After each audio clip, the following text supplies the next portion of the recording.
Bienvenidos todas y todas a esta mesa número 5 del Simposio de Didáctica de la Filosofía. Para mí es un gusto eh, poder acompañar esta mesa a dos colegas, a Fabián Bautista y a Luis Rodrigo Rochín, que seremos los tres, junto conmigo, Alejandro Alba, los ponentes en esta mesa. Antes de iniciar, me gustaría agradecer al comité organizador del evento por pues haber montado el congreso en esta modalidad online, lo cual seguramente resultó de un esfuerzo y un trabajo enormes. Y felicito al doctor Rolando Picos por todo el trabajo, el esfuerzo y la capacidad de aglutinar diferentes trabajos y docentes, investigadores de la didáctica de la educación para que este coloquio ya tenga estos resultados. Eh, bueno, en esta mesa estamos reunidos tres personas que nos articula un eje en común. Eh, los tres colaboramos en un programa de maestría. eh, Fabián y Rodrigo como estudiantes ya egresados, yo en mi calidad de docente, y me propuse esta mesa con una finalidad, tratar de mostrar lo que está sucediendo, digamos, en el terreno de la investigación, en la enseñanza de la filosofía, en la didáctica en particular, y tratar de ofrecer un panorama de las posibilidades que se han abierto últimamente. Cuando uno mira el programa del Congreso, se da cuenta de que la filosofía ha expandido enormemente su presencia en muchos terrenos y ha abierto nuevas posibilidades de reflexión. Y me parece que la de la didáctica de la filosofía ha ganado un lugar ya en el corpus, digamos, de los tópicos filosóficos. Y aquí, bueno, pues eso es lo que vamos a tratar de exponer y de presentarles. Les vamos a dar una prueba de lo que se hace y de las posibilidades que tiene la filosofía en el terreno de la didáctica. Bueno, para las presentaciones me tomaré, digamos, el rol de organizador y bueno, también seré ponente, seré moderador. Mi nombre es Alejandro Alba, soy profesor en la Facultad de Filosofía y Letras en el programa de maestría en docencia para educación media superior, y en este programa estoy en el campus de la filosofía y me encargo de impartir un par de asignaturas, una que tiene que ver con la metodología de la investigación, que ha sido una preocupación que me ha tenido interesado durante un buen tiempo, y también otros temas filosóficos. En este caso, voy a comenzar a compartir mi pantalla. Eh, Voy a presentar un trabajo, una ponencia que, digamos, está nutrida de un conjunto de reflexiones y que tiene que ver con empezar a imaginarnos o a pensar la enseñanza de la filosofía como una experiencia, ¿sí? Por supuesto, no es novedad ni es algo que esté ocurriendo en este momento. La enseñanza de la filosofía ya tiene un buen rato trabajando y también tiene ya un buen rato reflexionando sobre su quehacer. Pero creo que con el paso de las décadas, estoy pensando que algunos trabajos importantes en México sobre didáctica de la filosofía, pues pueden remontarse al siglo pasado, a los trabajos del doctor Eduardo Nicol, trabajos de Gauss, trabajos del doctor Palencia, y bueno, pues hay una cantidad importante de autores que han estado reflexionando sobre este tópico, pero pienso que en el momento en que se escribieron estos trabajos se pensaba el quehacer filosófico, como dice Nicole, el oficio filosófico, pues ya como una actividad profesional propiamente, ¿sí? En donde el filósofo se dedicaba principalmente a lo que podríamos llamar ahora como la tarea de la investigación y la producción de obras que tenían que ver con distintos tópicos filosóficos. Pero no se miraba tanto a los momentos previos Incluso no se miraba tanto a la formación del estudiante de licenciatura, se veía ya más bien como algo acabado y entonces se reflexionaba sobre ese producto acabado. Eh, y pienso que ahora las últimas generaciones y las últimas décadas, la reflexión ha empezado a tejer sobre otros momentos. Por supuesto, esto no es algo, como he dicho, no es algo tampoco que se pueda decir que lo estamos inaugurando, por supuesto que no.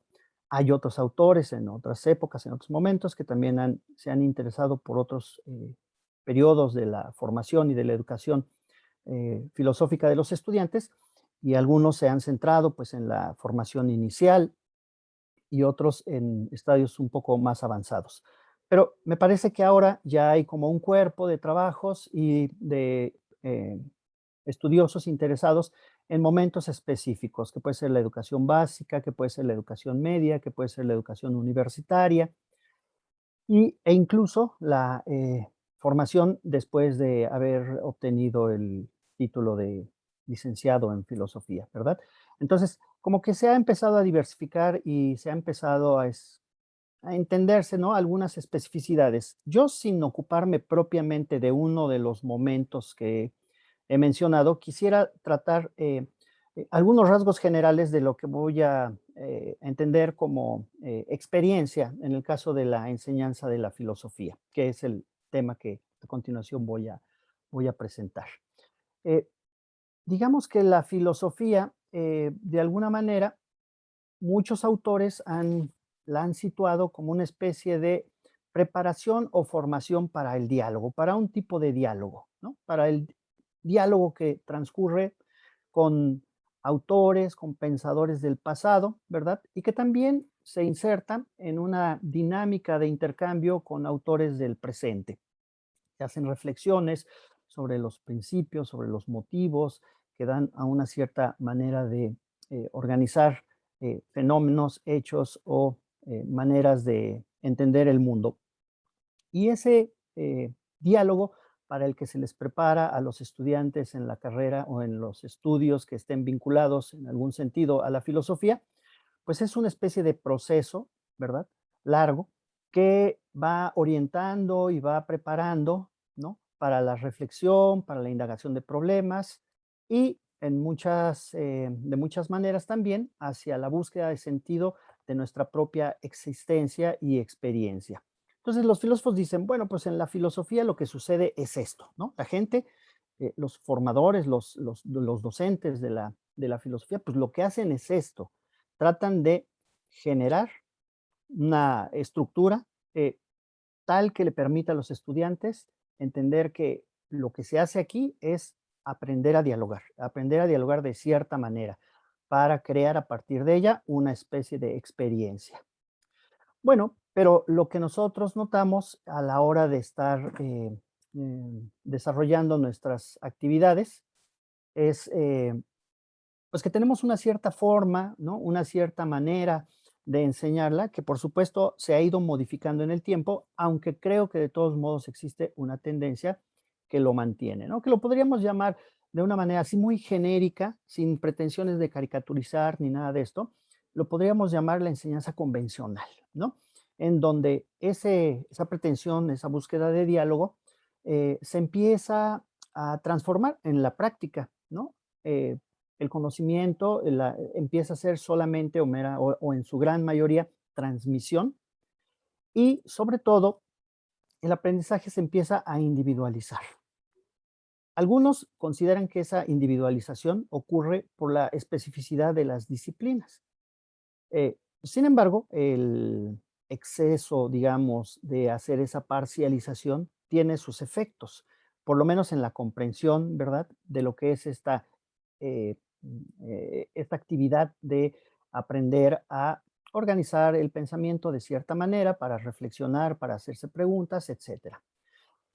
Y bueno, algunas personas han planteado que es necesario que a través del proceso educativo la filosofía empiece a expandirse, es decir, que se vea dentro de otros terrenos, ¿no? Y vinculado a otras prácticas y actividades que también ocurren en los espacios educativos.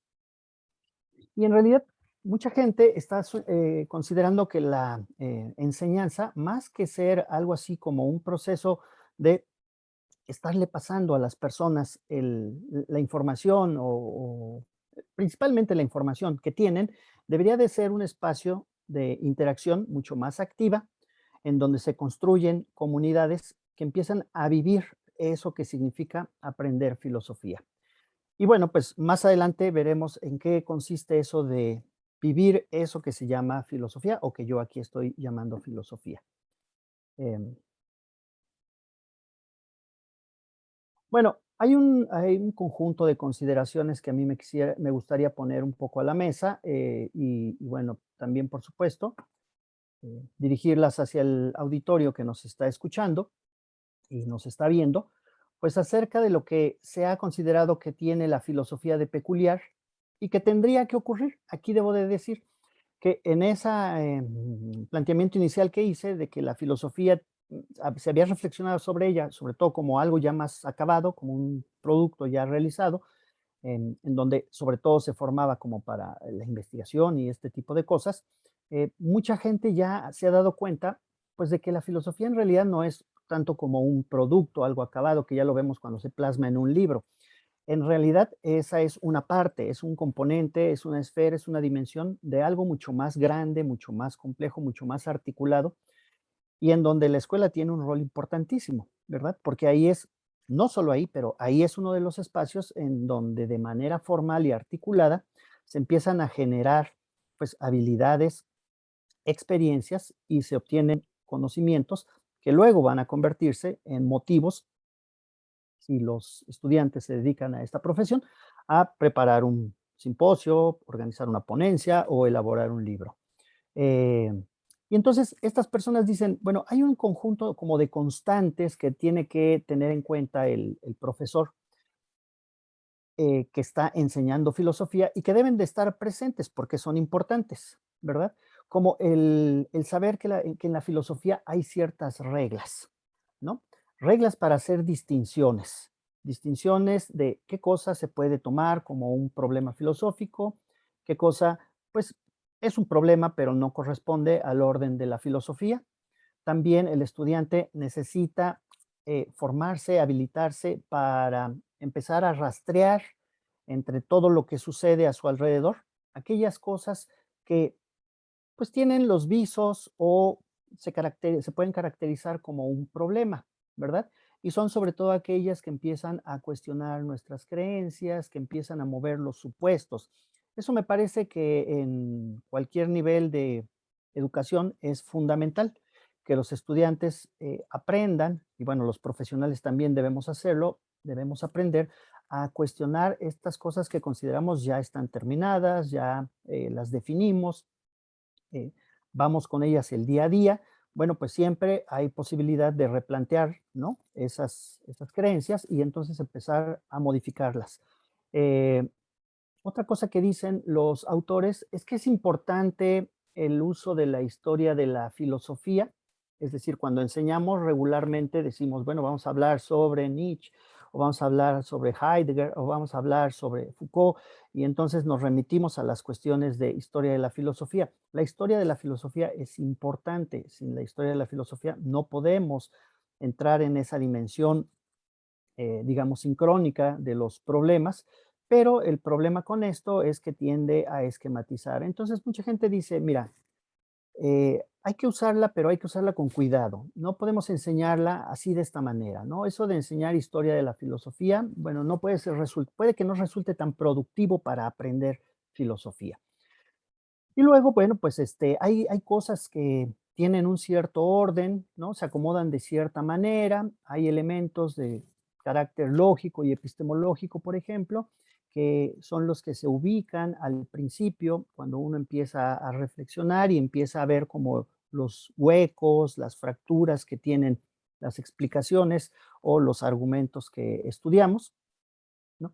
Y por otra parte, pues dicen, innegablemente las personas necesitamos tener un punto de partida y para ello es fundamental que nos formemos en esta tarea de aprender a preguntar, ¿sí? Que es algo que he de decir, a pesar de que en las clases, en los cursos y en los textos filosóficos se enfatiza mucho en ello, en realidad, en investigaciones empíricas que se han hecho, en realidad los profesores utilizamos muy poco eh, el arte de preguntar o utilizamos el arte de preguntar de una manera muy específica y limitada, prácticamente solo tratando de confirmar información, ¿no? Y eso es lo que se suele usar en el salón de clases, en la enseñanza de la filosofía. Y con esto me refiero a todos los niveles, ¿eh? Porque estos estudios empíricos no solamente lo han buscado en las escuelas de educación básica, en las primarias, en la secundaria, en la preparatoria, no, en las universidades también. Y lo que han encontrado es que este saber preguntar se enseña poco en las escuelas. Entonces, bueno, estas son como las consideraciones generales de lo que debería de ocurrir en la enseñanza de la filosofía, para que ésta se convierta en una experiencia. Bueno, la experiencia, hay que decirlo, es un aprendizaje que ocurre a través de un proceso mediatizado, ¿sí? Y voy a decir aquí que la experiencia es principalmente aprender a ganar confianza para poder preguntar. Esa es una cosa que puede parecer menor, pero en realidad en el proceso de aprender a hacer filosofía y a filosofar, creo que es de los fundamentales. Si una persona no tiene confianza para preguntar, seguramente va a hacer simplemente repetición, va a repetir información, ¿sí? Tal vez la repita muy bien, pero eso no le va a dar una calidad, digamos, como que hacer filosófico. Ciertamente la filosofía y los filósofos necesitan repetir algunas cosas porque estas luego entran en discusión con otras posturas, pero si uno no gana confianza para preguntar, difícilmente va a poder reflexionar de una manera más profunda. Bueno, para que eso suceda, para que haya una experiencia, es necesario que estén presentes estos cuatro momentos, ¿no? Es necesario en principio, y creo que eso es algo que también a veces ya hay una tendencia a cambiarlo, pero todavía persiste, ¿no? La cuestión de la interacción. La interacción dominante es el profesor transmite y el alumno hace algunas preguntas simplemente para precisar información, pero no para otra cosa. Y entonces, pues lo que se ha visto en la construcción de comunidades filosóficas es que individuos y el entorno, es decir, tomar mucha de la información que ofrece el entorno como motivo para reflexionar y no solamente lo que dicen los libros de texto o lo que dice la exposición del maestro, se convierten en el insumo principal del proceso de aprendizaje de esta actividad que yo he considerado que es como una experiencia, ¿no? El aprender filosofía.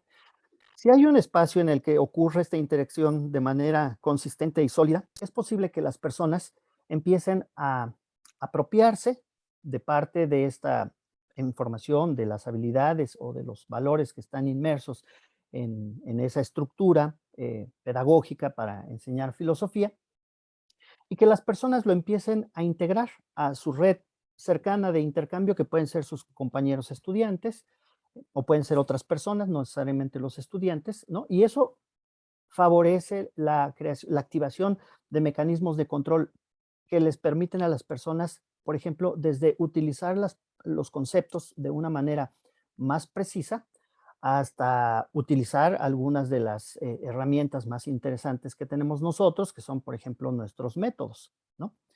Eh, y entonces las personas empiezan como a enriquecer, ¿no? Eso que está sucediendo en su experiencia inmediata con otro tipo de experiencias en donde empiezan a utilizar, a aplicar. Y lo que hemos visto en muchos estudios es que el empezar a utilizar los conceptos, ¿verdad? En nuestra manera de comunicar, eh, contribuye de manera importantísima a que las personas vayan comprendiendo los significados de estos conceptos en distintos contextos y vayan creando, ¿no? Una mejor comprensión de lo que significa la filosofía. El que esto se pueda dar, y con esto quiero pasar a otro aspecto, cuando nosotros centramos la enseñanza solamente en el texto, aunque sea el texto de un filósofo, restringimos mucho la comprensión del problema. Entonces, es necesario trasladarlo a otras dimensiones para que en esas otras dimensiones las personas puedan, vamos a decirlo así, casi como manipular los conceptos, manejarlos en diferentes contextos y le vayan dando un sentido más robusto. Cuando las personas empezamos a utilizar, ¿no?, de manera mucho más amplia los conceptos, empezamos a adquirir un mayor dominio y control de los conceptos, ¿sí? Empezamos a tener mayor control sobre los procesos, sobre las herramientas que utilizamos para entender de manera más amplia, por ejemplo, las preguntas, ya no solamente preguntas para obtener información, sino preguntas para discutir, preguntas para profundizar, etcétera, ¿no? Y eso empieza a generar como un incentivo para las personas, para los estudiantes, ¿m? Que les permite darle un mayor valor a lo que están aprendiendo. Esto obviamente va a generar una especie de proceso operativo en donde el sujeto, el individuo, el estudiante, pues va a empezar a ser mucho más receptivo y sensible a lo que está sucediendo en el entorno y empezará a aplicar eso que está aprendiendo en diferentes experiencias, en diferentes situaciones, en diferentes contextos.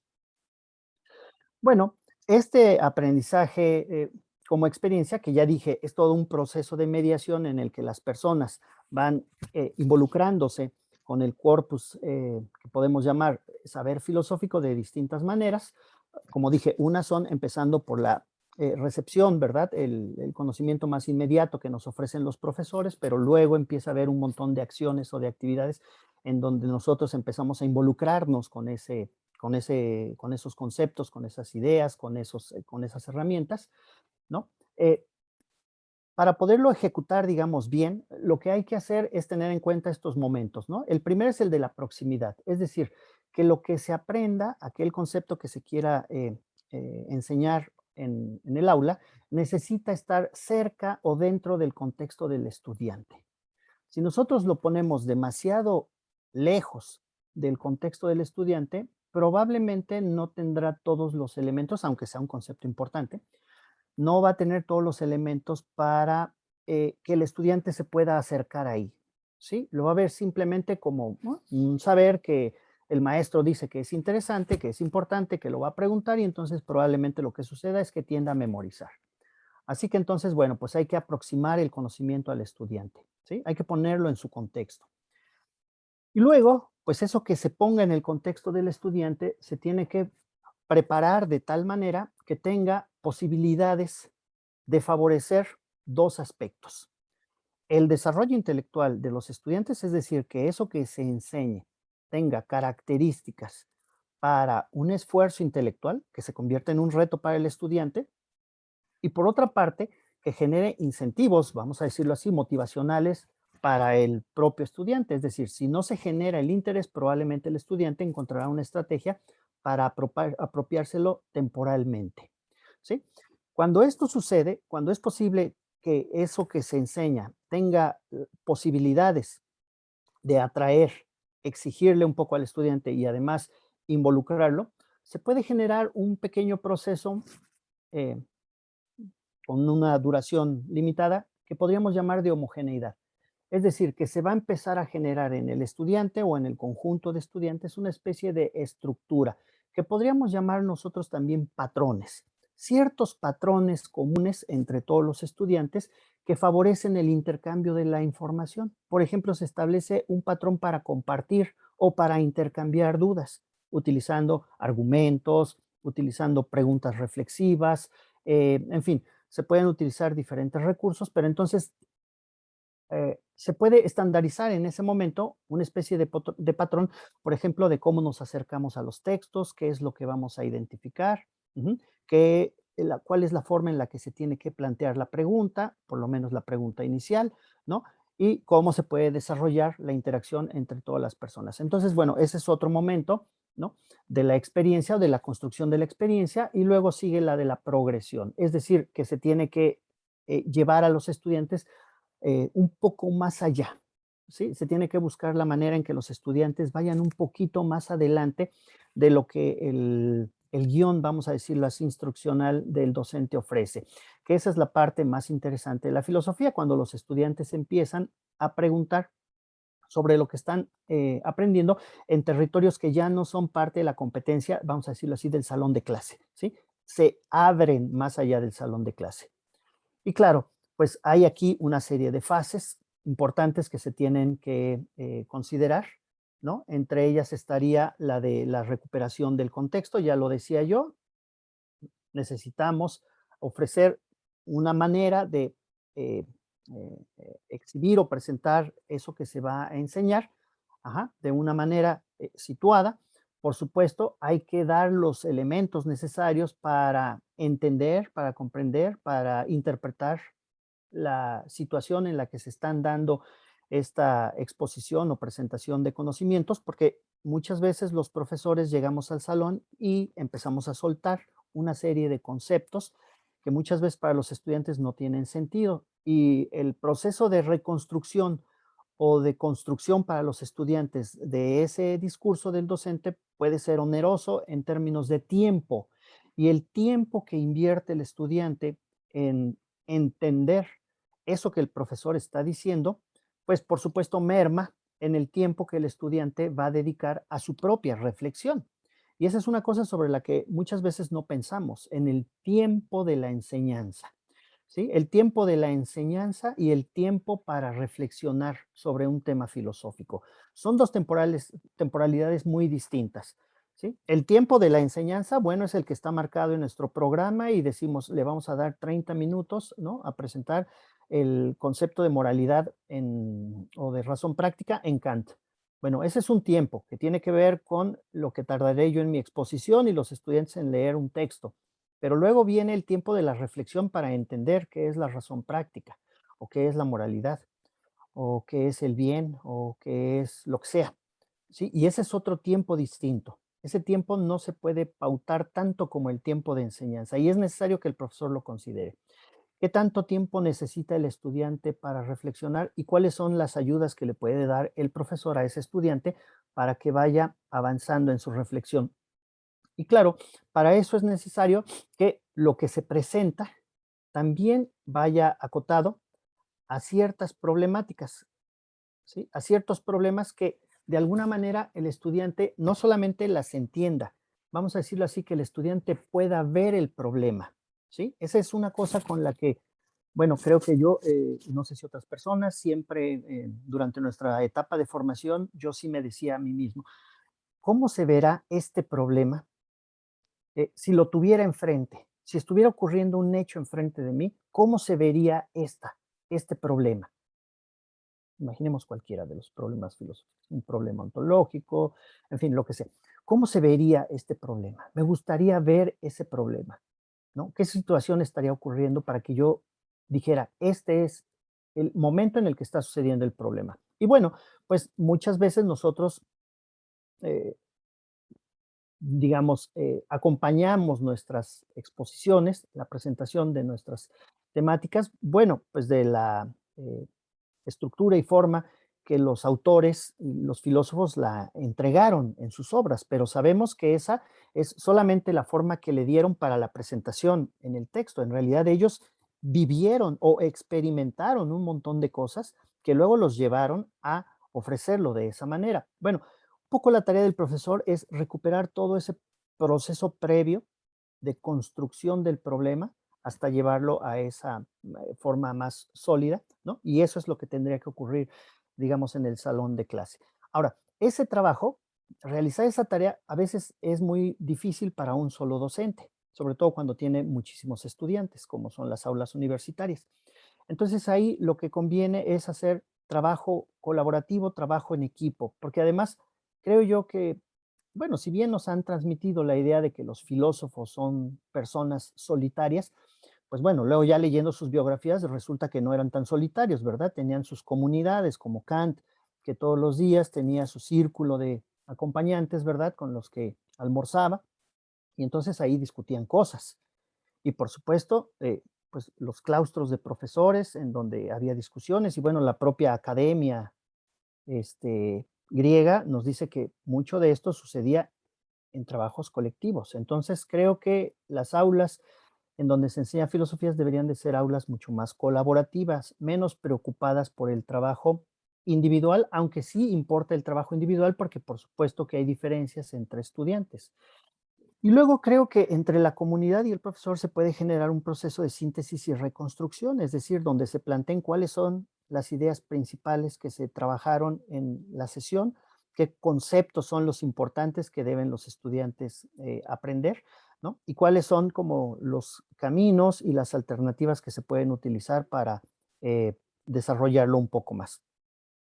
Bueno, en este proceso me parece que están presentes 4 gestos importantes, ¿no? Que nos dan distintos parámetros, ¿no? Yo los ubico de esta manera. Hay un gesto de atención, ¿no? Que es el que el profesor otorga cuando hace que los estudiantes vayan a la experiencia inmediata, ¿no? A identificar dudas, preocupaciones, incertidumbres, cosas que pueden motivar su aprendizaje y pueden derivar después en un cuestionamiento filosófico. Está el gesto de apropiación, que son estas consideraciones institucionales que el docente no puede olvidar y que tienen que ver con lo que se tiene que aprender. Hay un mínimo de cosas que debe de haber en la escuela que se tienen que aprender. Por supuesto, están todas estas cosas de preguntar, de reflexionar, de utilizar herramientas, pero también hay un conjunto de cosas sólidas que se tienen que aprender, que se tienen que distinguir. Una serie de conceptos, se debe de diferenciar creencia de verdad, se debe de diferenciar validez de pertinencia, se debe distinguir modus tollens de modus ponens, en fin, ese tipo de consideraciones es el parámetro escolar, ¿no? Que tiene que considerarse y es el gesto de apropiación. El profesor tiene que estar preocupado de eso, que se aprendan una serie de cosas. Y luego está, por supuesto, el gesto de reflexión. A todos creo que es lo que más nos importa. Ajá. Es decir, que el estudiante desarrolle, amplifique los límites de su razonamiento, ¿no? Que pueda hacer uso de las abducciones, que pueda hacer uso de otro tipo de procedimientos. Ya hablarán algunos colegas de otros, por ejemplo, el de los experimentos mentales, que puedan hacer experimentos mentales. Entonces ahí hay un gesto de reflexión que el profesor tiene que acompañar, ¿sí? El de hacer que los estudiantes puedan ejecutar esas cosas. Y luego está uno que cuesta mucho trabajo, es muy difícil, pero también debería de existir y es el gesto de comprensión. Es decir, cuando nosotros somos capaces de entender el contexto en el que surge, que podemos entender algunas fracturas que hay en la explicación o en la teoría y que podemos plantear otra respuesta. Creo que eso es la aspiración que tenemos, es la más difícil, pero creo que también es uno de los elementos que necesitamos contemplar. Y bueno, pues entonces creo que ya puesto todo esto en el terreno de la enseñanza, pues hay como ciertas prioridades a las que tenemos que atender, ¿no? Por una parte, que la enseñanza no sea esta mera repetición, ¿no? Y que entonces no ofrezca incentivos al estudiante para continuar estudiando o continuar leyendo. Creo que se debe de favorecer el que haya motivos, el que haya intereses para seguir leyendo un libro o seguir investigando sobre un tema y también incentivando los procesos mentales que ayudan a generar reflexiones más sólidas. Y claro, debe de haber una prioridad en el procedimiento pedagógico, es decir, la clase necesita estar bien diseñada, los cursos tienen que estar bien preparados, tienen que entender los diferentes momentos, ¿no? Y la estructura que tiene que desarrollarse para que exista un patrón que permita a los estudiantes entender cuál es la meta, es decir, qué es lo que se espera de ellos al final del curso y con qué eh, herramientas y recursos cuentan al inicio, ¿no? Esto favorece, por supuesto, que el estudiante se haga consciente de las dificultades que puede entrañar un curso de filosofía y además puede ayudar a que él mismo desarrolle procesos reflexivos por cuenta propia, además de adoptar aquellos que el profesor en su diseño instruccional o pedagógico va introduciendo. Entonces, me parece que el curso de filosofía tiene que ser un curso en donde el estudiante vaya tomando conciencia de las exigencias y al mismo tiempo los convierta en insumos que le permitan volverlos motivos de reflexión. Y bueno, pues finalmente las conclusiones. Yo creo que es importante y necesario entender que el aprendizaje tiene que ir más allá de lo que hemos aprendido hasta este momento, porque creo que en diferentes etapas de la historia los filósofos y los que se han dedicado a la filosofía de la educación y a la enseñanza se han dado cuenta que lo que había sucedido antes necesitaba ampliarse. Entonces nosotros estamos ahora mirando que hay que ampliarlo. De hecho, creo que eso está sucediendo a veces sin mucha reflexión. Lo que estamos haciendo hoy mismo en este Congreso Internacional, llevándolo a cabo de manera virtual, en donde los profesores creo que ya no, bueno, lo que yo he visto, muy pocos, pero bueno, sigue habiendo algunos, la mayoría usamos una presentación, utilizamos un recurso interactivo. Creo que eso ya está ocurriendo. También hay que generar que estas nuevas formas y modalidades de aprender y de obtener información y demás se conviertan en incentivos para desarrollar habilidades reflexivas, es decir, que no sean solamente para copiar. Ahora ya tenemos acceso a un montón de información, textos en todos los idiomas, obras completas de autores, un montón de papers o de ponencias que escriben o artículos que escriben los profesores y los investigadores. Todos esos insumos a veces quedan, digamos, subsumidos en los estudiantes. Hay que favorecer maneras en que todos esos insumos se conviertan en incentivos para desarrollar habilidades reflexivas y finalmente, el objetivo final, pues es que los estudiantes comprendan los problemas, comprendan los conceptos, comprendan las teorías, ¿sí? Y que eso les permita a ellos después hacer sus propias apuestas sobre lo que entienden, piensan y proponen acerca del aprendizaje filosófico. Y bueno, pues esta es la bibliografía que se utilizó para la presentación. Y pues por mi parte es todo. Agradezco el tiempo que me dieron para escuchar esta ponencia. Y bueno, eh, continuamos con con nuestro simposio, con nuestra mesa dentro del simposio. Y a continuación quisiera dar lugar a la segunda ponencia que la va a presentar el colega Fabián Bautista. Fabián, si puedes activar tu cámara, por favor, y en un momento dar lugar a tu presentación. Perfecto, estoy intentándolo, pero no me lo permite la aplicación. Ah, ok, le agradecemos a la gente del staff si nos ayuda con la posibilidad de que Fabián, gracias. Aquí estoy. Bueno, entonces me tomo un minuto para leer la semblanza de Fabián. Fabián Bautista González es maestro, concluyó sus estudios de maestría en docencia para educación media superior en el campo de conocimiento filosofía, en uno de los programas de posgrado de la Universidad Nacional Autónoma de México. Fabián es colombiano, es egresado de la Universidad Industrial de Santander y durante 2 años ha estado trabajando un tema interesantísimo que presentó recientemente y es el tema de los experimentos mentales. Entonces, Fabián, te doy la palabra para que seas tú quien nos hable de este interesantísimo tema.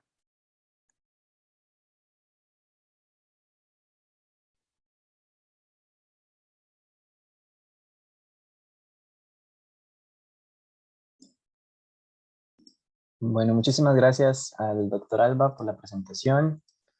Eh, Espero que se vea mi pantalla en este momento. Quiero comenzar agradeciendo a los organizadores del Congreso Internacional de Filosofía, en especial al doctor Rolando por el simposio de filosofía, por la posibilidad de estas mesas de didáctica de la filosofía, que es una de las áreas, digamos, que más interés ha estado generando en los últimos años y precisamente este evento es un producto de ello. Para mí es absolutamente relevante, es el área en el que trabajo y quiero seguir trabajando a futuro. Como dijo el doctor Alba, mi ponencia titulada El potencial didáctico de los experimentos mentales y el aprendizaje de la filosofía es producto de un trabajo que realicé durante 2 años en la maestría en docencia para la educación media superior en la Universidad Nacional Autónoma de México. Y bueno, me parece muy grato poder presentarles este producto derivado de estos años de trabajo. Esta es la organización de mi ponencia. Primero voy a hablar del aprendizaje de la filosofía de una manera bastante similar y bastante acorde a la que fue mencionada por el doctor Alba. Después introduzco los experimentos mentales, que es el recurso del cual vengo a hablar el día de hoy. Y por último, quiero especificar algunas de las posibilidades didácticas de estos experimentos para la clase de filosofía, especialmente en el bachillerato, pero con algunas posibilidades también para los otros niveles educativos. Quiero situarme en principio en la discusión acerca de los paradigmas de la enseñanza de la filosofía. Como ustedes seguramente saben, hay en la enseñanza de la filosofía algunos enfoques, algunas perspectivas acerca de cómo debería orientarse la enseñanza de la filosofía en los diferentes niveles educativos. Algunos autores como Michael Tosi han dicho pues, que se trata de 5 paradigmas diferentes, ¿no? Menciona el histórico, el doctrinal, el dialógico, el democrático, el praxeológico y también el problematizante, que es el que me parece que tiene más posibilidades en relación con los experimentos mentales, el recurso que me interesa. El enfoque problematizante tiene algunas características, algunos rasgos relevantes. El primero es que considera que la enseñanza de la filosofía en los diferentes niveles educativos tiene sentido en relación con los problemas de la filosofía, es decir, con los problemas que desde hace muchísimos siglos vienen aquejando a los filósofos, a las filósofas de profesión. Son problemas como el problema de la verdad, el de la felicidad, el problema del bien, el problema del poder, el problema de la justicia, etcétera. Las temáticas, los llamados tópicos de la filosofía, pues efectivamente lo son porque entrañan algún problema teórico, práctico, en algún área específica de la filosofía, y como tal, ese es, según el enfoque problematizante desarrollado por Tosi, uno de las consideraciones hacia dónde debería orientarse la enseñanza de la filosofía en los diferentes niveles educativos. Estos problemas, además, son interesantes, deberían ser considerados para la enseñanza de la filosofía con nuestros estudiantes en las aulas, porque son cuestiones inherentes a toda persona, independientemente de su nacionalidad, independientemente de su género, de su sexo, independientemente de su cultura. Estos problemas suelen ser cuestiones que son fundamentales para ellos. Forman parte, por decirlo así, de la identidad de las personas y en ese sentido podrían ser, digamos, interesante estudiarlos con los estudiantes. En ese contexto, un objetivo relevante en el enfoque problematizante de la enseñanza de la filosofía es el cuestionamiento de las concepciones y y las estudiantes. No solo queremos problematizar a los estudiantes por generarles algún conflicto, queremos que los estudiantes cambien sus creencias, cambien sus opiniones, cambien sus actitudes en relación a concepciones, si se quiere, más razonadas. En realidad, las concepciones con las cuales llegan los estudiantes al salón de clases en diferentes niveles educativos, incluido el universitario, estas son concepciones que se basan en el sentido común, que suelen estar, digamos, afectadas por prejuicios, por sesgos, y en ese sentido, pues sí tiene bastante relevancia que estos estudiantes las reflexionen, las cuestionen y las transformen a concepciones que sean más razonadas por medio, digamos, del diálogo, de la actividad filosófica como tal. En este marco teórico, digamos, del enfoque problematizante, en el cual me parece a mí, como digo, que se puede apreciar más el potencial de los experimentos mentales para el salón de clases de filosofía. Hay algunos pilares fundamentales, por supuesto, del enfoque problematizante, según autores como los que he mencionado, como Michael Toxin en específico. Está el hecho de pensar por sí mismo, hay un componente de autonomía en el enfoque problematizante que no necesariamente se encuentra en lo que el autor Alba llama la enseñanza convencional y otros autores han llamado la enseñanza tradicional. A diferencia de estas formas de enseñanza, en el enfoque problematizante sí queremos, digamos, que los estudiantes de manera individual, aunque también de manera colectiva, por supuesto, piensen por sí mismos, ¿no? Es digamos, el llamado kantiano a razonar por la propia cuenta de cada uno, ¿no? Hay una suerte también de construcción de visión de mundo que se desprende de la transformación de creencias, de concepciones. Queremos, como digo, problematizar a los estudiantes por medio de los problemas de la filosofía, pero la intención final es que se construyan visiones de mundo razonadas, y que obviamente estas visiones de mundo que ya están en los estudiantes sean cuestionadas, sean criticadas de diferentes maneras. Hay una conciencia crítica, el componente crítico precisamente que estoy mencionando es parte constitutivo del enfoque problematizante de la enseñanza de la filosofía, considera que es uno de los aspectos fundamentales de la filosofía y como tal debería ser trasladado a los salones de clase de los diferentes niveles educativos. Hay además un papel activo otorgado por el estudiante. Esto tampoco me parece a mí se suele encontrar en enfoques convencionales. Eh, Puede ser como el enfoque histórico de la enseñanza de la filosofía. Aquí sí hay un papel activo, el estudiante tiene las posibilidades, digamos, de hacer ejercicio filosófico en un primer plano, algunas actividades usuales, no todas, por supuesto, porque algunas son muy complejas, pero se supone que a la medida en que pase el tiempo y el trabajo realizado dentro del salón de clases, el estudiante será capaz de hacer más cosas relacionadas con la actividad filosófica. De hecho, la clase de filosofía me parece a mí que debería caracterizarse por algunos elementos que están, repito, de acuerdo con lo que ha sido expuesto por el doctor Alba. La primera es que debe ser un espacio siempre abierto al diálogo, es algo, digamos, eh, fundamental, relevante, sin lo cual la enseñanza de la filosofía no podría darse y el aprendizaje filosófico estaría condenado al fracaso si el diálogo en la clase de filosofía no se garantiza. El diálogo debería además seguir algunas reglas específicas de tolerancia, de respeto, de argumentación para, digamos, hacer o contribuir a un ambiente de aprendizaje más favorable para todos, ¿no? Luego, las actividades en la clase de filosofía que podrían llevarse a cabo tienen que estar relacionadas con el quehacer filosófico. Esta es una perspectiva que está basada en otros autores como Tardowski, como Robeck, que consideran, ya lo ha dicho el doctor Alba, que consideran que la filosofía debería enseñarse tal y como está, digamos, encontrada en el quehacer filosófico profesional. Si queremos que los estudiantes lleven a cabo reflexión filosófica, lleven a cabo crítica filosófica, pensamiento filosófico, entonces deberíamos atender cuáles son esas actividades, cuál es ese quehacer que llevan a cabo los filósofos y las filósofas de profesión. Algunas de esas actividades que se encuentran en el quehacer filosófico, en la tradición filosófica y en la actualidad de la filosofía en el siglo XXI, pues es la definición de conceptos. Hay un carácter importante allí en hacer que los estudiantes definan conceptos, cuestionen conceptos, por supuesto, y que esto puede ser por medio de actividades, de habilidades como el análisis, la interpretación, la problematización, la argumentación, el razonamiento, etcétera, ¿no? Ahora bien, los experimentos mentales, asimismo, también forman parte de la práctica filosófica cotidiana.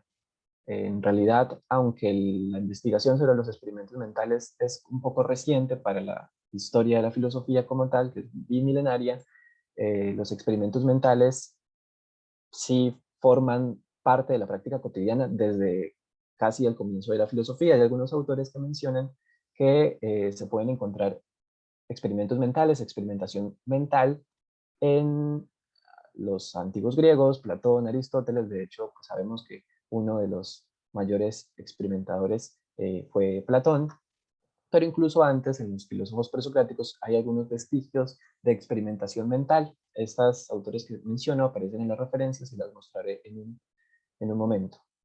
Hay, digamos, no obstante, una suerte de conflicto, de polémica, si se quiere, en relación con los experimentos mentales, porque es muy extraño, digamos, el término por sí mismo. ¿Cómo es posible que un experimento, que es una palabra además que tiene un valor fundamental para la ciencia y para la historia de la ciencia, cómo es posible que un experimento, digo, sea mental?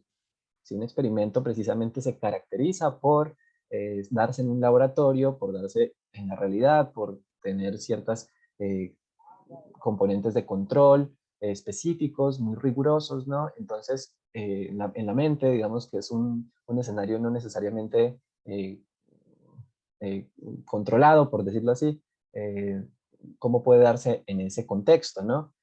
¿Cómo es posible que el experimento sea mental?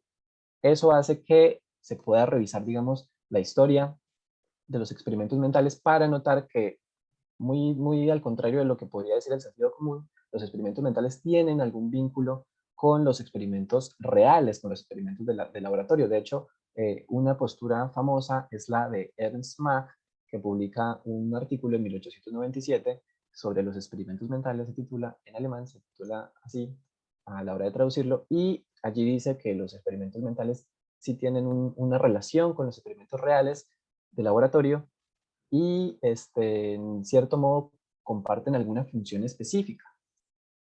El término, no obstante, es mucho más antiguo, también en alemán. Gedankenexperiment es la primera vez que se encuentra el, el nombre, digamos, para ese tipo de experimentos en un artículo de Christian Ørsted, del físico danés, en 1811.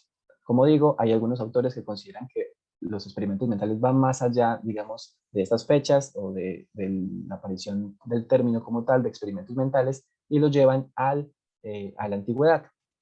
Ahora bien, en cuanto a la actualidad de los experimentos mentales, eh, hay que decir que es un recurso que se utiliza en distintas disciplinas, no solo en filosofía, aunque en filosofía ha sido un terreno para la experimentación mental muy fructífero porque se han presentado, como digo, desde la antigüedad una cantidad inimaginable de experimentos mentales. También se suelen utilizar en física, en química y en biología, aunque algunos también se pueden encontrar en otras disciplinas humanísticas como la sociología, la historia, etc. Hay dos posturas importantes de los experimentos mentales que me parece conveniente señalar para dar una suerte de contexto y que se pueda comprender este término de experimentación mental. La primera es la representada por James Brown. Es una de las posturas más polémicas, pues Brown considera que los experimentos mentales permiten la generación de conocimiento. Él dice que los experimentos mentales nos permiten conocer cosas acerca del mundo físico de una manera que es intuitiva, por decirlo así, de una manera casi platónica. Los experimentos mentales nos permiten conocimiento físico. Ya se imaginarán por qué es polémica, porque pues precisamente si es el lugar que ocupaban hasta ese momento los experimentos reales, llega este autor Brown y dice que no solo los experimentos reales nos permiten conocer cosas sobre el mundo fáctico, sobre las leyes de la naturaleza, sino que lo podemos hacer por medio de la imaginación. Obviamente es una postura muy discutida. Entre ellos, entre los autores que más discuten esta postura, está John Norton, que afirma que Brown está, digamos, un poco eh, optimista acerca de los experimentos mentales. En realidad, para él solo se pueden reducir y solo pueden ser considerados como argumentos. A la hora en que un filósofo utiliza un experimento mental, en realidad está argumentando a favor o en contra de alguna postura específica, sea el experimento mental utilizado en ciencia o utilizado en filosofía. La actualidad de los experimentos mentales, para ser más exacto, se, digamos, concentra en dos terrenos de la filosofía: el terreno metafísico, en donde se discute las características, la naturaleza de los experimentos mentales, cuáles son los rasgos que deberían definir a este tipo de experimentos y distinguirlos de otros recursos que pueden ser utilizados también para razonar. El terreno epistemológico, por su parte, se encuentra en discusiones acerca de qué validez científica, qué validez argumentativa tienen los experimentos mentales en el contexto de la historia de la ciencia y cómo debería considerarse esa validez para la tarea científica, la tarea filosófica de producción del conocimiento. Bien, hay ejemplos comunes, como digo, el mito de la caverna de Platón es uno de los más conocidos, pero pues también quiero mencionar algunos otros experimentos mentales. Está el genio maligno de Descartes, el príncipe y el zapatero de Locke, que es un experimento mental en ontología, la posición original de Rawls, el cerebro de una cubeta de Putnam, el dilema del tranvía de Philippa Foot, que es uno de los experimentos mentales más famosos de la historia también. Y bien, a mí me interesa particularmente la postura de una científica cognitiva que se llama Nancy Nersessian, digamos, el referente teórico que me ha interesado en estos últimos 2 años que he estudiado los experimentos mentales, porque me parece que es una suerte de mediadora entre la postura de Brown, que considera que se puede conocer leyes físicas por medio de experimentos mentales, con la postura de John Norton, que es una postura reduccionista o que él mismo llama deflacionaria, en donde se considera pues que los experimentos mentales solo son y solo deberían ser considerados como argumentos. Me parece que la postura de Nancy Nersessian, repito, es la que media entre ambas perspectivas, la de Brown y la de Norton, y pues, en cierto sentido rescata lo mejor de ambas perspectivas. Según Nersessian, la experimentación mental consiste en imaginar una secuencia de eventos o de situaciones, consiste en proponer un escenario hipotético para construir un modelo mental por medio de una narrativa y a partir de esto hacer inferencias. Hay una narración, por ejemplo, en el mito de la caverna hay una narración que se va contando, que se va desarrollando y que a partir de un modelo mental se puede hacer inferencias con base en ese escenario hipotético. Podemos, según Nersessian, razonar por medio de experimentos mentales. Ella le da obviamente un sustento cognitivo a este tipo de razonamiento, digamos, que se basa, según ella, en algunas habilidades básicas de los seres humanos, como la habilidad de anticipar, de visualizar o de imaginar. Esta postura de Nancy Nersessian me permite a mí enumerar algunos rasgos característicos de los experimentos mentales que son, digamos, fundamentales para entenderlos, para entender luego las posibilidades didácticas en el salón de clases. El primero es que son experiencias de la imaginación, efectivamente, como su nombre lo indica, son experimentos que se dan en la mente y en la medida en que son experimentos proponen una experiencia específica. Esta experiencia se ejecuta por medio de una narrativa, ese sería el segundo rasgo característico, que, digamos, va desarrollando lo que debe ser imaginado por la persona que está leyendo o escuchando el experimento mental, y a su vez, esta narrativa puede ser resumida en una pregunta, si se quiere, de tipo contrafáctico. Las preguntas que son, ¿cómo sería si? ¿Cómo sería si un día estamos en una caverna? Etcétera, ¿no? Esta narrativa detalla en específico lo que el, el público debería imaginarse y delimita aquello que no debería imaginarse, ¿no? Es importante en el mito de la caverna que estemos en una caverna con ciertas características, que nos imaginemos la caverna con ciertas características, porque de otra manera el razonamiento de Platón hubiera sido diferente, ¿no? Luego, los experimentos mentales son modelos análogos a la realidad. Esto significa que las cosas que acontecen en el experimento mental pasan como deberían pasar en el mundo real. O sea, hay una suerte de modelo análogo entre el experimento mental y la realidad. Las cosas pasan tal y como pasan las cosas en el mundo real. Es decir, que en general, aunque habrá algún experimento mental que se salte este rasgo característico, pero en general el experimento mental debe obedecer a las leyes de la naturaleza y a las leyes de la lógica. Luego, los experimentos mentales representan abstracciones. Esto significa que, aunque tienen una narrativa detallada, que hay elementos que nos permiten entender por medio de la narración el experimento mental, estas situaciones que están descritas en el experimento mental se pueden abstraer y llevar a otros casos y aplicarse en otros casos diferentes. Se pueden abstraer, representan abstracciones, se puede abstraer el experimento mental y llevarse a otros escenarios. Ya el doctor Alba decía que debe aplicarse el aprendizaje filosófico, llevarse los conceptos filosóficos incluso a otros escenarios y a otras situaciones que estén relacionadas claramente con la vida de los estudiantes. Por último, es posible que el rasgo característico más importante es el contenido problemático. Los experimentos mentales poseen un contenido problemático porque hacen referencia a los problemas de la filosofía. Por ello, por este rasgo característico es que yo decía que el enfoque problematizante de la enseñanza de la filosofía es un buen lugar para entender los experimentos mentales.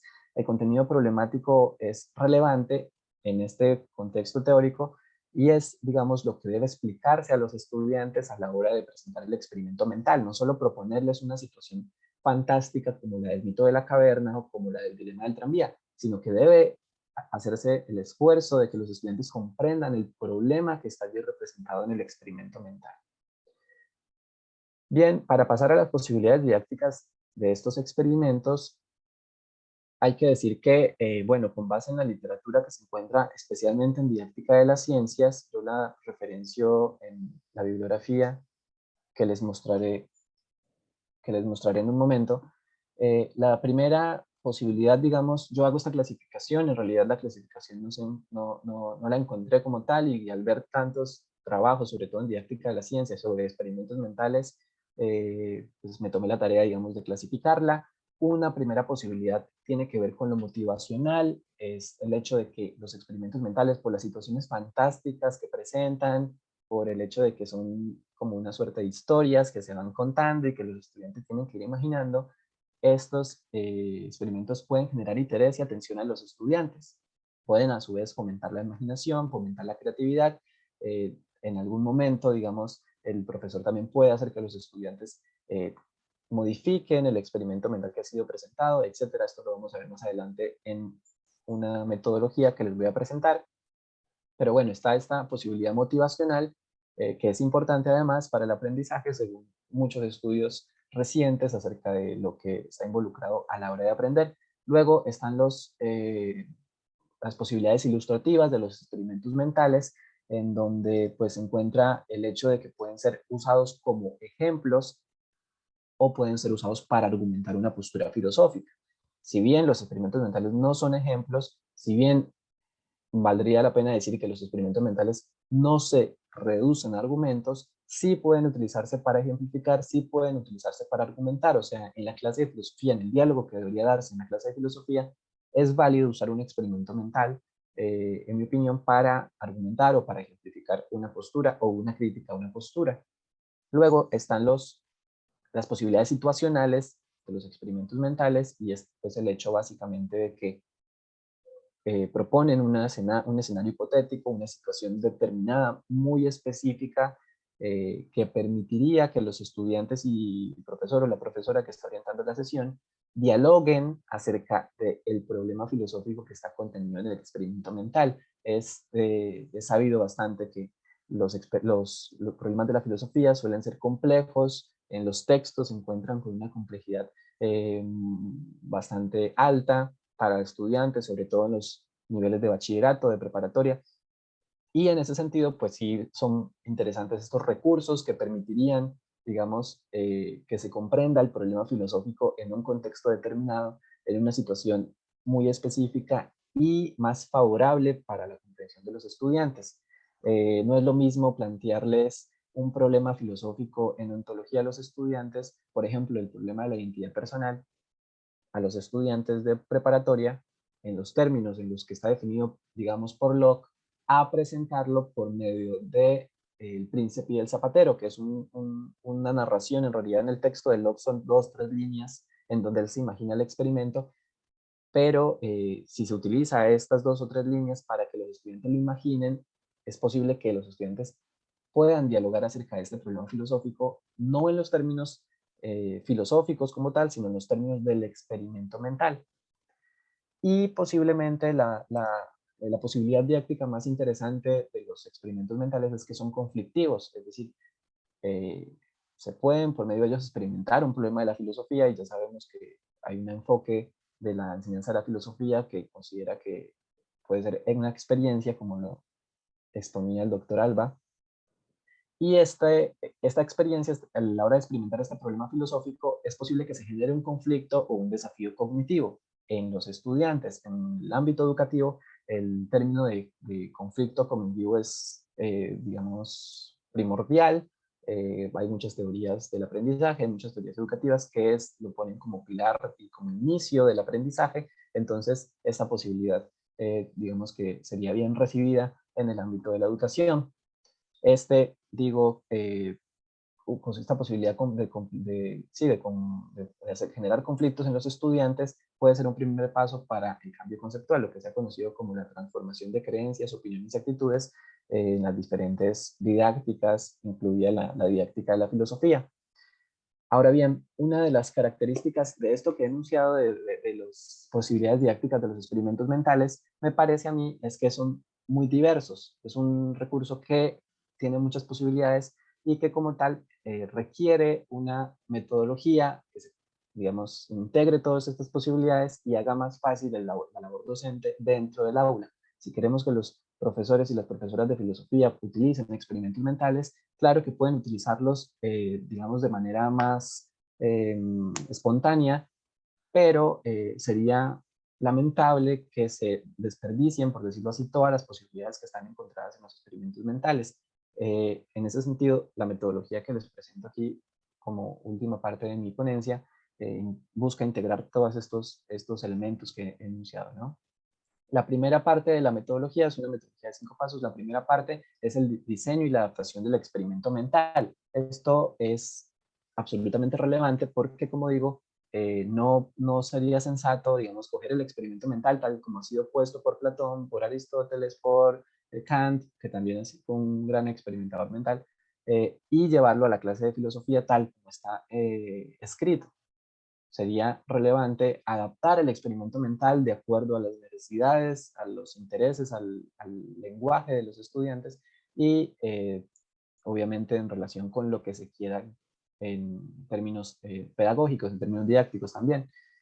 Debe haber un diseño y una adaptación. Lo ideal sería que además de utilizar los experimentos mentales tradicionales de la historia de la filosofía, se utilizaran esta, digamos, costumbre también de experimentar mentalmente en el salón de clases. Los profesores pueden también crear sus propios experimentos mentales, además porque sabemos que tienen la formación filosófica necesaria para ello.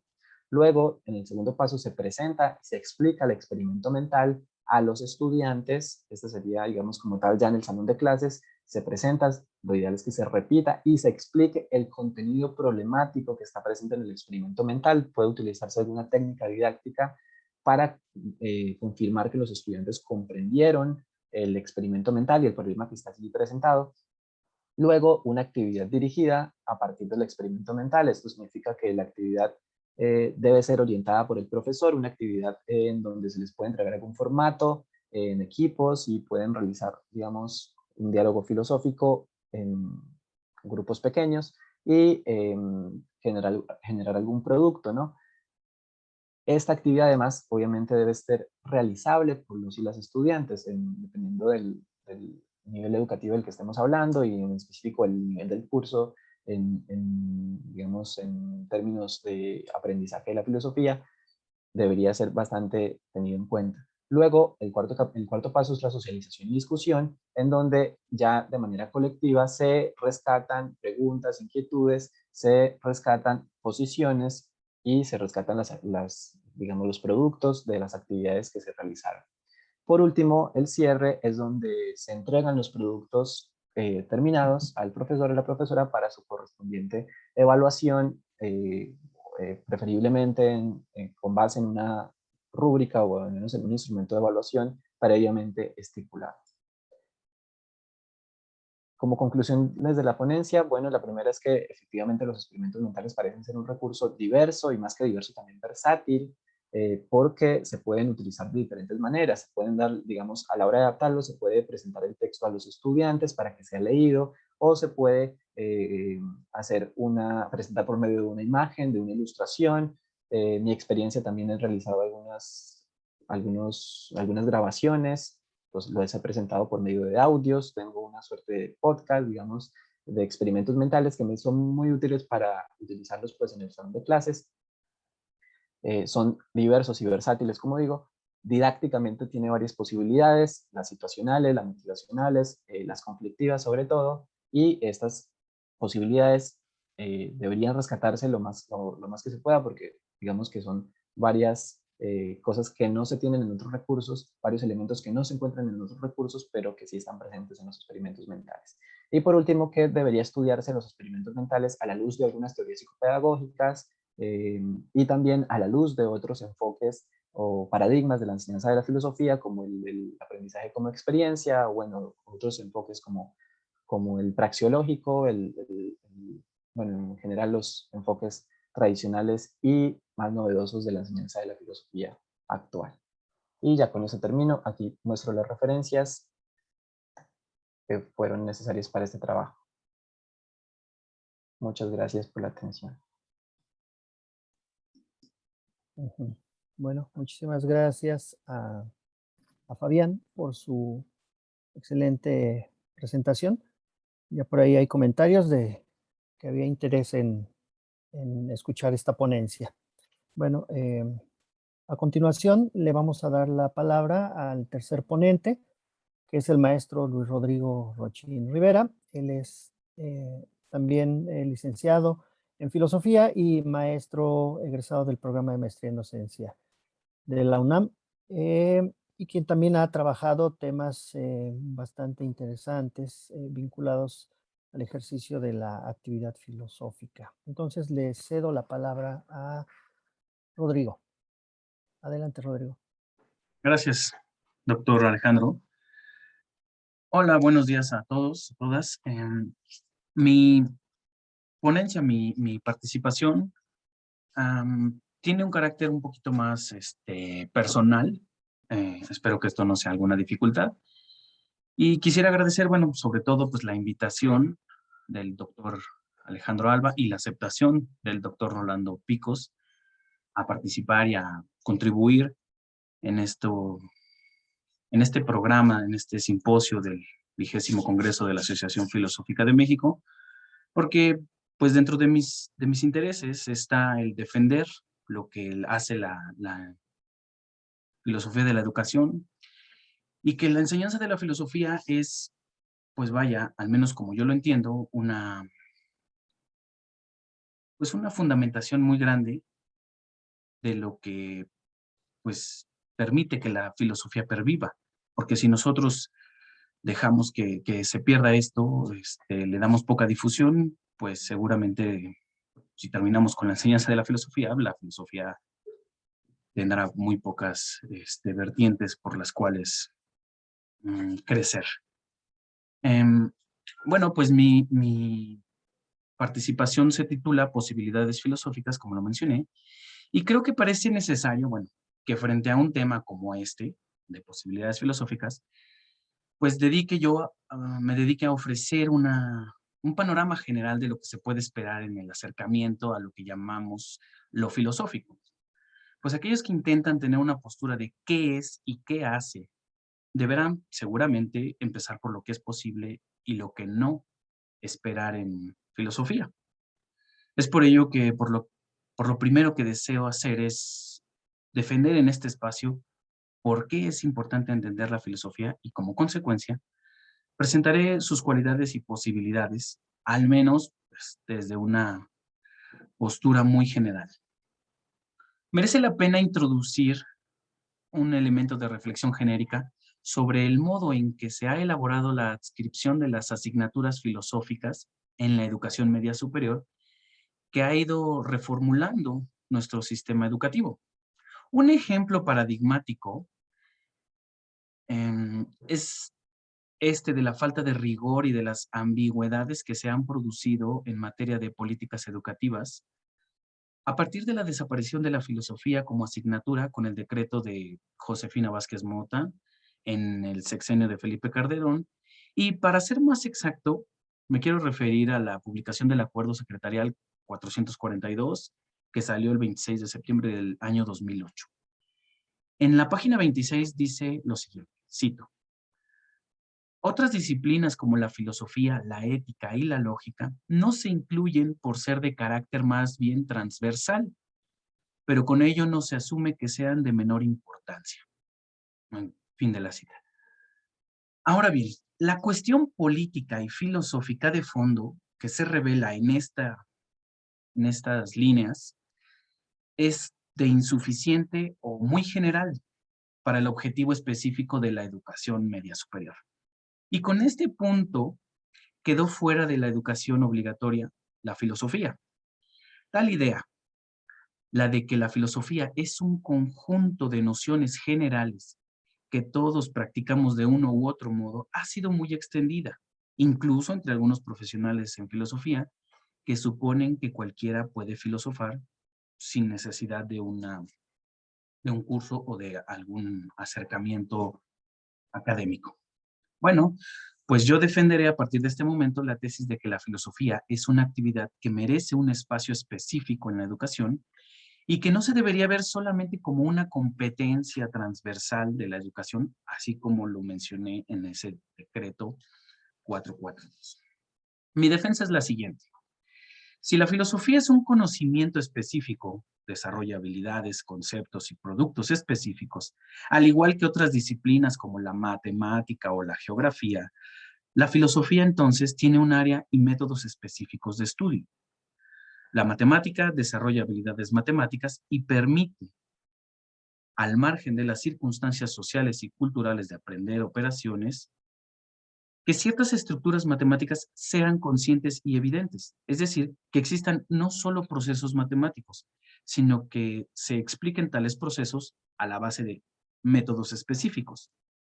Por su parte, la geografía desarrolla habilidades específicas que permiten no solo transitar por el mundo, sino explicar métodos de análisis acerca de procesos específicos como la migración, las divisiones territoriales, entre otros.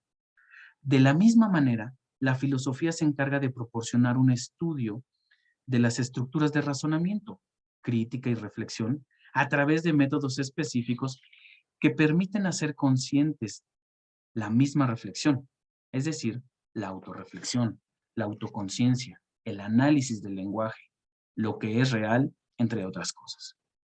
Del mismo modo en que un matemático no puede ser reemplazado por el actuar cotidiano de sumar, restar o dividir, un geógrafo no puede ser reemplazado por las habilidades de orientación y análisis de los fenómenos sociales. Tampoco el filósofo puede ser reemplazado por las habilidades sociales de pensamiento o reflexión comunes, ya que en cualquier caso, tanto el matemático como el geógrafo como el filósofo presentan métodos que permiten entender sistemáticamente problemas, casos y conceptos a través de autores, fórmulas, conceptos, postulados, que conforman un conjunto de conocimientos. Por lo tanto, es necesario que la filosofía sea una asignatura básica que fomente habilidades y competencias, que solo le competen a los especialistas y que ninguna otra profesión puede desarrollar con esa especificidad. Por otro lado, si la filosofía no necesita enseñarse, por las razones de la transversalidad, pues tampoco los matemáticos, ni los literatos, ni los geógrafos, ni ninguna otra materia o profesión serían necesarios enseñarse, ya que en el sentido de la cultura popular, la gente puede aprender a leer, a realizar operaciones matemáticas, a entender fenómenos culturales, sin la necesidad de tener alguna asignatura como tal en la escuela. Bueno, espero que les haya gustado este argumento analógico. Y bueno, tras esta defensa intentaré abrir un panorama de qué habilidades puede promover la filosofía. Pues es un hecho cierto de el que si tomamos un diccionario y, por ejemplo, buscamos la palabra filosofía, nos encontramos con una definición como la de que es un conjunto de saberes que busca establecer de manera racional los principios más generales que organizan y orientan el conocimiento de la realidad, así como el sentido del obrar humano. Sin duda que se trata de una definición y definir es limitar y cortar. Se define el tamaño de un lugar, por ejemplo, poniéndole límites. Lo primero que debemos hacer con esta definición es levantar esos límites, indefinir, convencernos de que la filosofía es mucho más, algo mucho más que esa definición que transmite un aburrimiento parecido al de una enciclopedia. Cualquier filósofo sabe que enseñar filosofía requiere comunicar que las dificultades pueden ser retos fascinantes y que superarlas produce un inmenso placer y satisfacción. Comprender la inmensidad del quehacer filosófico ayuda a trabajar a conseguir esas satisfacciones. La filosofía nos permite entender el mundo no solo exterior, sino interior, a la vez que recrearlo con los demás y, por lo tanto, ya es de suyo una actividad estimulante. Pese a que suele tener una pequeña dosis de novedad, no siempre se expresa en el hecho de descubrir algo, sino que casi siempre lo hace en forma de repensar, de volver a darle vueltas a lo que los demás ya han visto y han creído que era sencillo interpretar. Algunas veces conviene reparar, por ejemplo, en las palabras del filósofo austríaco Wittgenstein, que dice lo siguiente, cito: "Para mí es importante, al filosofar, modificar siempre una situación, no estar demasiado tiempo sobre una pierna para no quedarme agarrotado, como quien sube durante algún tiempo una montaña y después camina un trocito hacia atrás para refrescarse utilizando otros músculos. Fin de la cita. Piensen ahora en que la filosofía no es algo teórico. El sustantivo filosofía es solo un abstracto que remite a muchas filosofías diferentes. Todavía hoy se reconoce a un grupo de filosofías tradicionales muy antiguas a las que se han añadido nuevas filosofías e incluso novísimas. Los griegos constituyen un núcleo de filósofos que ostentan un muy merecido prestigio como filósofos completos y sistemáticos, y sus filosofías se pueden exponer de manera muy elegante. Tan solo basta con mencionar a Platón y Aristóteles. Lo mismo puede decirse de los helenísticos, que continuando con una tradición griega, se fusionaron con otros saberes y culturas hasta llegar a fundamentar un corpus o colección de conocimientos seguros, que desde hace siglos ha seducido a los más agudos y diversos pensadores. No quiero decir exclusivamente filósofos. Y hoy en día sigue ocupando el tiempo de los pensadores con las mentes más inquietas. ¿Qué no decir de la religión, la medicina o la biología, de la contrariedad que siempre se origina en el desequilibrio? Por no mencionar los saberes que permitieron transformar la historia para obtener un avance en un continuo que va desde la sociología, la antropología, la lingüística, la psicología y las ciencias naturales hasta las proyecciones contemporáneas, atendiendo a la pregunta que Platón creyó la más importante en filosofía: ¿cómo debemos vivir? Pero no es necesario extenderse más para comenzar. A estos conocimientos se han añadido otros que recientemente entran en las ciencias de la comunicación, la cibernética primero y la informática después. Se han convertido en las disciplinas que no podemos ya imaginar prescindir. En el apresuramiento contemporáneo se habla de filosofías de vida, filosofías empresariales, de filosofía personal. Parece que nada puede enseñarse si no tiene el rubro de filosófico. Bueno, pues tal avalancha de nombres acuñados en un espacio relativamente breve de tiempo, pues, ¿qué son 2600 años desde que inició la filosofía con ese nombre? Nutre una versión imponente y aplastante de la filosofía como un conocimiento máximo del mundo, donde aparece como el triunfo de la razón. Ante semejante poder, surge la sospecha de que la filosofía no sea tan racional como aparenta. En ese momento, la razón se revela en estrecha relación con la historia. Las filosofías, por no decir la filosofía, son criaturas que se han formado a lo largo de la historia de la humanidad y han sufrido muchas modificaciones a lo largo de sus vidas. Las filosofías así entendidas, pues tienen biografías. Una etapa temprana de infancia donde los conocimientos daban paso tambaleantes para ir reformándose progresivamente y adquirir fiabilidad hasta llegar a la madurez. Esta metáfora que propongo, esta metáfora biográfica, sugiere que también pueden producirse muertes tempranas en las filosofías. Hay filosofías que desaparecen jóvenes, otras mueren llenas de vejez y de inacción. Las hay incluso que procrean y tienen hijas que heredan todo lo aprendido por sus progenitoras. Además, las filosofías se presentan ante un público con cierta dualidad inquietante. Se parecen al dios romano Jano, el dios de la guerra que tenía dos caras, una para la paz y otra para la guerra. Un mismo dios expresaba lo temible y la serenidad. Lo mismo ocurre con las filosofías. Puede ser la creación humana más sensible a la vez y a la vez la más dañina, porque no solo sirve para salvar en las situaciones de peligro, sino también para crearlas.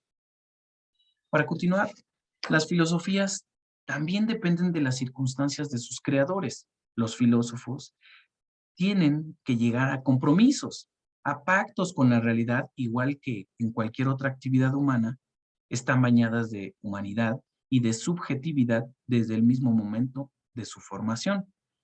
En resumen, las filosofías son formas de vida tan humanas como el resto de las formas de cultura que han surgido desde el inicio de la humanidad. Así, aunque las filosofías pretendan limitar el conocimiento, en este espacio, en esta conferencia, se pretende mostrar algún camino para eliminar esas fronteras, poniéndolas en contacto con el resto de las formas de cultura. Y a partir de aquí, pues trataré de exponer, pues, ¿qué se debe aprender para filosofar? Bueno, como ya mencioné, hay una serie de filosofías que podemos adscribir a autores muy específicos de una cultura, región y época determinados, lo que hace casi imposible hablar de algún tipo de filosofía como la filosofía, o decir de algún personaje en la historia de la filosofía que es el filósofo. Más bien encontramos una serie de similitudes que se comparten entre los filósofos y sus maneras de filosofar. Dentro de los atributos generales que tienen las maneras de filosofar, yo voy a realzar 4. El primero de ellos es dudar, el segundo de ellos es investigar, el tercero es observar y el cuarto, argumentar. Okay. El primer punto, dudar. La duda ha sido el motor de la filosofía desde sus inicios. A diferencia de otras actividades, una de las más básicas y fundamentales en todo aquel que quiera filosofar es el dudar de todo aquello que le interesa. Pero no de manera arbitraria, sino de manera metódica, buscando un fin. Y este sería el eliminar los prejuicios que tenemos en nuestras creencias, o al menos ser conscientes de esos prejuicios. Todo aquel que suponga al filósofo o quiera hacer filosofía, debe primero identificar cuáles son los prejuicios con los que está realizando sus preguntas. Por ejemplo, cuando se pregunta, ¿qué es lo más importante para mí? Y de ello, ¿lo más importante para mí será lo más importante para otros? Incluso algo más que está detrás, pues, ¿qué es decir que algo sea importante?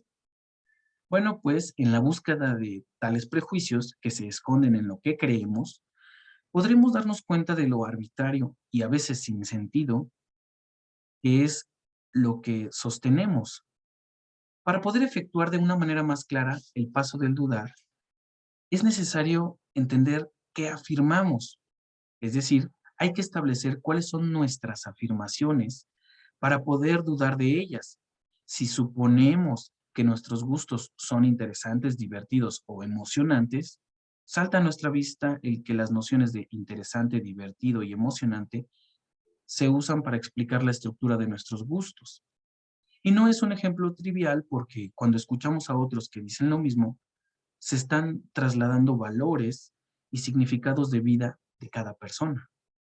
Estos ejemplos muestran que para hablar de filosofar es necesario aceptar que se habla de un contexto impregnado de una cultura misma. Así resulta prácticamente imposible imaginar ningún discurso sobre la filosofía que parta desde cero, que suponga que todo lo que se va a decir es nuevo. Tampoco parece posible pensar que quien nos escucha sea un pizarrón en blanco, que no posee ninguna información o incluso ningún prejuicio, que de lejos o de cerca pudiese ser calificado como filósofo. El segundo punto es el de investigar. Bueno, pues como se ha señalado antes, y aunque a veces cuesta creerlo, la filosofía no surge como el resultado de un proceso cerrado e inevitable.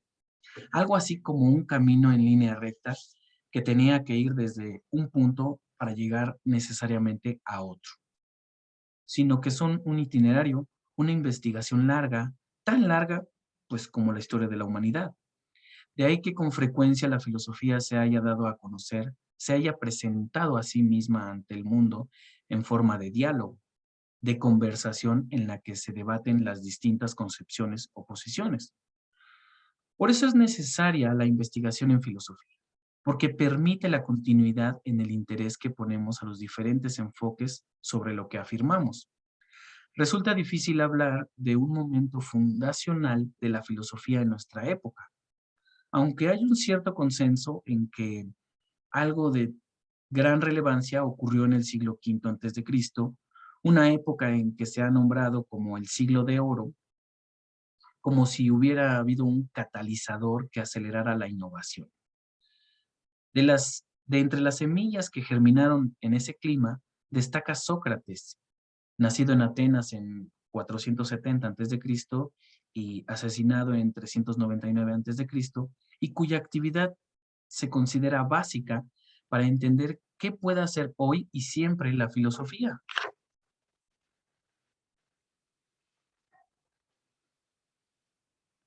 ¿Ok? Perdón. Habitualmente se le atribuyen una serie de características personales debido a la imagen poderosísima de Platón como la invención del método mayéutico, que consistía en investigar y revisar si las creencias tenían fundamentos, es decir, si eran sólidas y tenían una base que las sustentara. Sin embargo, no se trae a colación a Sócrates en este momento a través del apartado metodológico, sino por su capacidad de entrar en polémicas y generar discusiones, es decir, de implicar al público, al oyente, al espectador o al aspirante a sabio en su tarea, para mejorarla, criticarla y para volverlo activo, para que comprendiera y tomara partido y para que la impugnara. Debates que en ocasiones fueron peligrosos para él, que como ya dije, murió asesinado porque lo obligaron a tomar un veneno llamado cicuta. Es probable que hayan escuchado sobre los tremendos problemas en los que el desdichado Sócrates se metió a discutir lo que era la justicia, el amor, la piedad, el conocimiento, la virtud, la prudencia, la amistad, los dioses, etc. Y que como temas aparecen en las obras de Platón y Jenofonte. Aquellos temas en forma de diálogo plasmaban conversaciones sobre problemas de los que ahora casi nadie, aunque parezca increíble, hay quien sí lo hace. Perdón por la interrupción, ¿Entiende? Rodrigo. Unos 3 minutos sería bueno para terminar y tener Claro, uno para despedirnos. Gracias. claro. Y bueno, pues regresando a la consideración de Wittgenstein mencionada, el mecanismo de revisar e incluso regresar un poco se da entre individuos que aprecian una misma realidad desde dos puntos de vista diferentes. Para pasar con la observación, quiero mencionar que Sócrates tuvo que enfrentarse al inmovilismo de una sociedad que se creía que ya estaba en posesión de todos los conocimientos referentes al cosmos, por ejemplo. Su caso no debe llevarnos a pensar que la filosofía siempre crece en la confrontación dramática de poderes presentes, como le ocurrió a él y a su época, entre el poder y la filosofía. Para concluir y adelantar mis conclusiones, para terminar, quiero terminar con una obviedad que ya he mencionado. El hecho de que todos los conocimientos filosóficos a los que me he referido son humanos. Puede pensarse, ¿cómo podrían ser de otra manera? Pues muchas veces pensamos que la filosofía nos acerca al conocimiento de nuestra naturaleza y a nuestra capacidad para modificarla, y que la relevancia de esa actividad en nuestra existencia y en nuestro desarrollo como especie nos lleva a pensar que es un conocimiento superior a nosotros mismos, de manera que aparece la tentación de considerar que viene de otra parte, que nos ha sido comunicado por alguna entidad superior a nosotros. Lo anterior podría parecer confuso, pero no resulta serlo tanto si se acepta que los conocimientos filosóficos no se producen solo en un mundo mental intelectual, es decir, teórico, sino que además modifican nuestro entorno material de un modo visible. La filosofía no solo es pensamiento, sino sobre todo acción dirigida. En nuestra tradición filosófica, la acción, lo material, lo que nuestros cuerpos ejecutan, parece estar más cercano al hombre que lo abstracto, que habitualmente se asoció con algo muy lejano y externo. El trabajo del filósofo, y con esto termino, lo que estudia o sobre lo que investiga, es decir, sobre aquello sobre lo que desea saber, nace de una necesidad y decisión humanas. Gracias.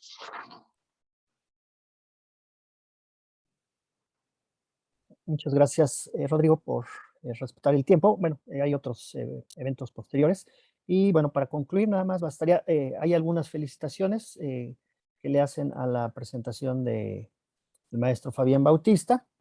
Y bueno, preguntaban de literatura que haya publicado. Me tomo el tiempo nada más rápido para decir dos publicaciones muy recientes, una del año 21, de 2021. Es un manual para aprender a investigar a partir de problemas que trata estos temas.